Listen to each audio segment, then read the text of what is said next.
बोला बोला निमारा माई की जय। बोला बोला निमारा माई की जय। बोला बोला निमारा माई की जय। बोला बोला निमारा माई की जय।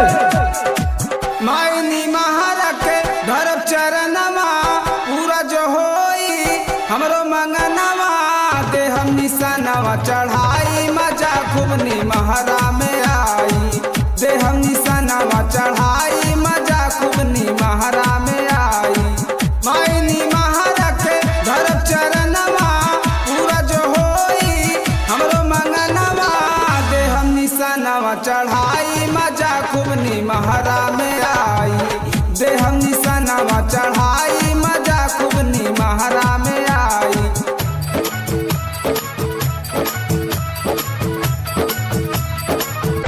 दे हम निशानवा चढ़ाई मजा खूब निमहरा में आई डीजे ज्योति प्रकाश दे हम निशानवा चढ़ाई मजा खूब निमहरा में आई काली माई के करब दर्शनवा गोदिया में होई सखी हमरो ललनवा काली माई के करब दर्शनवा गोदिया में होई सखी हमरो ललनवा घरवा दुआरवा बाजे बजनवा सोहर गवाई बुझे अंगनवा पूरी मुराद होई जाई मजा खूब निमहरा में आई पूरी मुराद होई जाई मजा खूब निमहरा में आई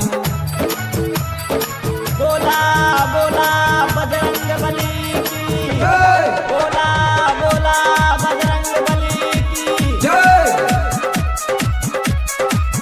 बोला बोला बजरंग बली की जय। बोला बोला बजरंग बली की जय। हनुमान जी के दो पैरिया पहरू बाबा के होई दिदरिया हनुमान जी के दो पैरिया पहरू बाबा के होई दिदरिया दिलवा के मिली हमरो चयनवा छड़िए हनुमान जी हम पे नयनवा ले हम चबाई चना लाई मजा खूब निमहरा में आई ले हम निशानवा चढ़ाई मजा खूब निमहरा में आई